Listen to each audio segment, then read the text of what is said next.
Assalamualaikum warahmatullahi wabarakatuh. Welcome to Elita Dian Channel. Makasih ya teman-teman yang udah mampir di channel aku. Sebelum nonton videonya, jangan lupa subscribe dulu ya. Makasih ya udah subscribe. Yaudah deh, langsung aja yuk kita tonton videonya sekarang. Enjoy! Oke, aku akan lanjutin video aku yang bikin pola gamis itu. Nah, sekarang aku mau bikin pola bagian belakang. Nah, pola bagian depannya sudah aku bikin di video sebelumnya. Jadi teman-teman bisa cek video sebelum ini ya. Nah, ini kemeja tinggal dilipat aja bagian belakangnya gitu ya.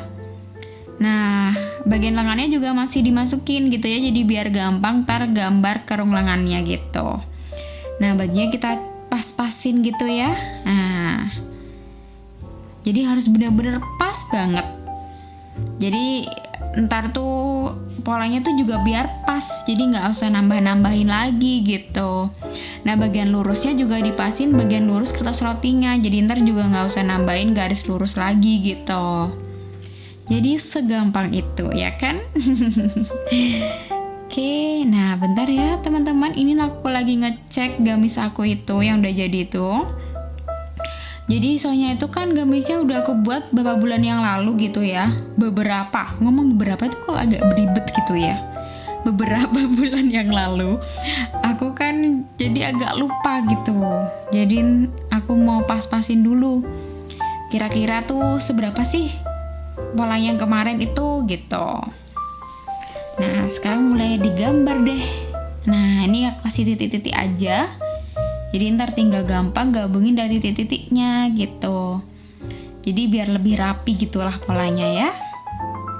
Cara aku copy paste dari pola yang udah jadi itu kayak gini. Menurut aku ini cara yang gampang sih bagi aku. Mudah-mudahan bagi teman-teman juga gampang ya. Nah, ini setelah itu tinggal ditarik garis lurus bagian bahunya.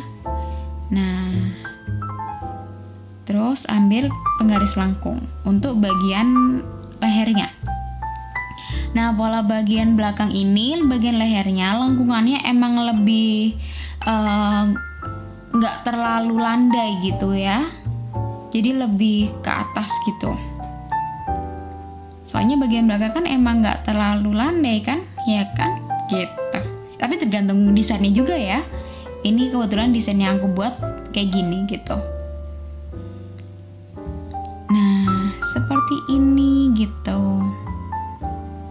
Nah, ini terus bagian kerung lengannya dikasih garis lengkung. Nah, kalau teman-teman nggak ada penggaris lengkung ini bisa digambar manual gitu ya, kayak aku gini nih. Sambil dibener-benerin gitu. Cuman penggaris ini maksud aku. Penggaris ini tuh ngebantu banget sih menurut aku. Jadi lebih gampang gitu loh. Jadi langsung set gitu, praktis gitu kan. Nah, ini aku pasin aja sama pola bagian depannya tadi.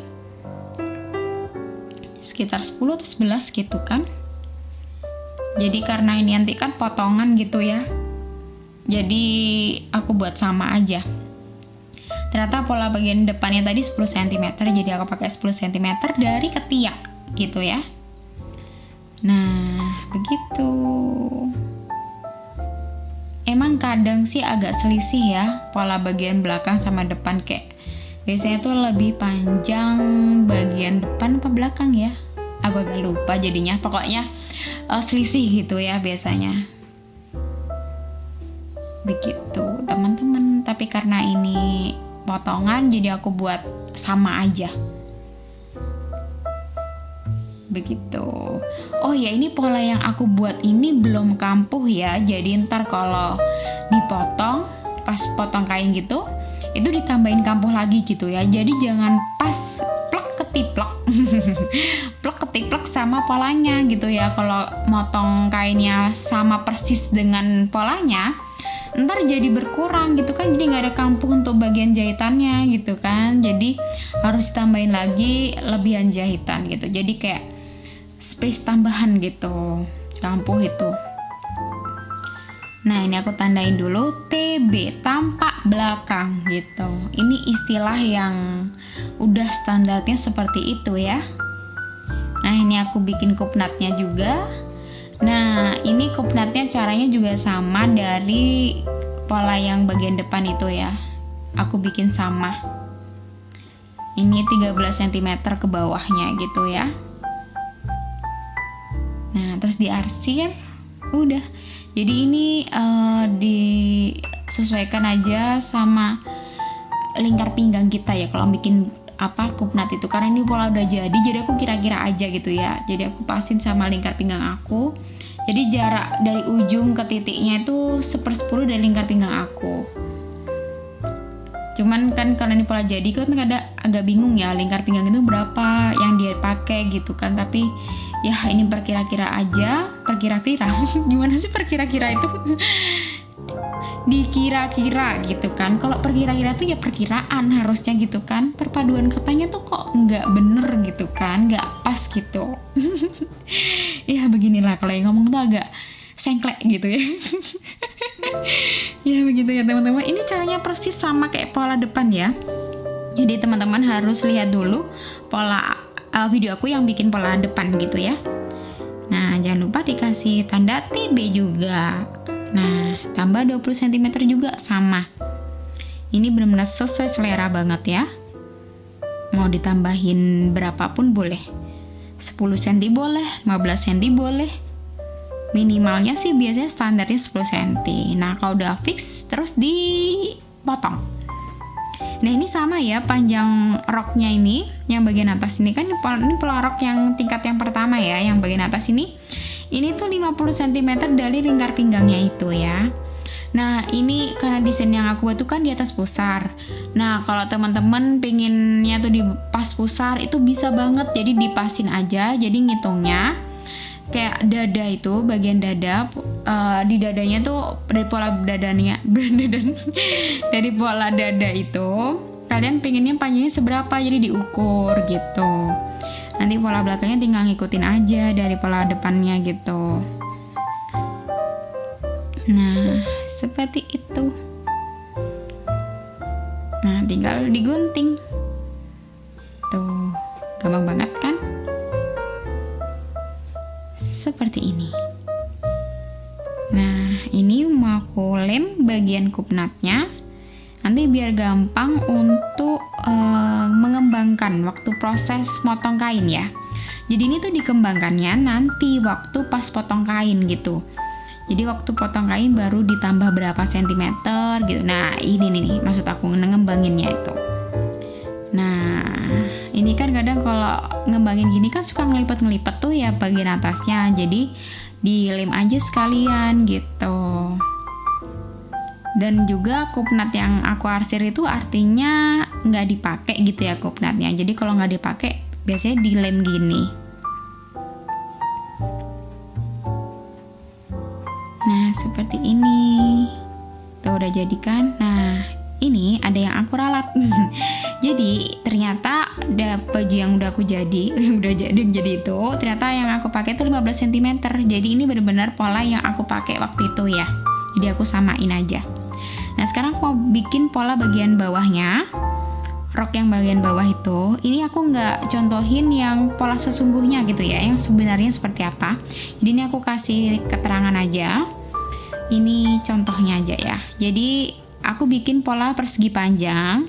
Nah, panjangnya itu sesuai lebar kain. Soalnya ntar bikin kerutan gitu ya. Jadi gampang aja gitu aja. Terus nanti ke bagian ke bawahnya 50 cm kayak gitu. Nah, terus ini aku akan bikin pola lengan. Nah, pola lengannya sudah pernah aku buat video sebelum ini. Teman-teman bisa contoh aja video aku yang khusus untuk bikin pola lengan baju itu sama persis. Nah, ini aku tambahin untuk bagian bawahnya itu, yang bagian kerut itu 40 cm ke samping dan ke bawah 4 cm. Nah, ini aku jelasin lagi gimana pola-pola yang udah aku buat. Nah, ini bagian rok bagian depan tuh ditambahin lipatan karena nggak ada potongan di bagian roknya gitu kan. Nah, ini cepet banget ya videonya jadi bingung ngomongnya. Nah, ini bagian bawahnya itu jangan lupa kasih keterangan lipatan untuk pinggirannya gitu ya. Nah, seperti ini. Jadi nanti motongnya pas lipatan gitu. Jadi ini cuma nge-review aja apa aja sih tadi pola-pola yang sudah aku buat gitu ya. Nah bagian belakangnya juga tadi kayaknya aku lupa nggak kasih lipatan. Nah ini sebelum aku kasih desain gambaran kasarnya pola belakangnya gitu ya. Ya maaf ya kalau misalkan gambarnya agak jelek gitu ya. Aduh, mohon maaf nih. Nah itu ini salah, terlalu cekung ternyata bagian belakangnya, jadi aku ralat. Nah gambaran kasarnya seperti ini pola belakangnya. Nah itu kan nggak ada potongan sama sekali, jadi semuanya lipatan, badan, rok semuanya lipatan. Nah seperti itu. Nah seperti ini gitu kan. Nah untuk bagian bawahnya itu kita pakai pola yang sama, jadi pola depan sama belakang pakai pola yang sama. Nah terus bagian bawahnya udah pakai yang tadi tuh pola bagian lengan. Nah lengan yang bagian bawah itu pakai yang persegi panjang itu tadi 40 cm sama lebarnya 4 cm. Nah ini nih maksud aku. Nah ini itu bagian bawahnya. Nah sekarang aku mau bikin pola untuk bagian rendahnya.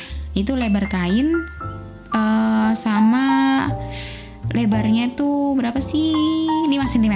Itu sesuai aja selera ya. Jadi kalian mau rendahnya berapa senti gitu. Sama ini juga lipatan. Jadi hampir sama polanya kayak pola bagian bawah gitu ya.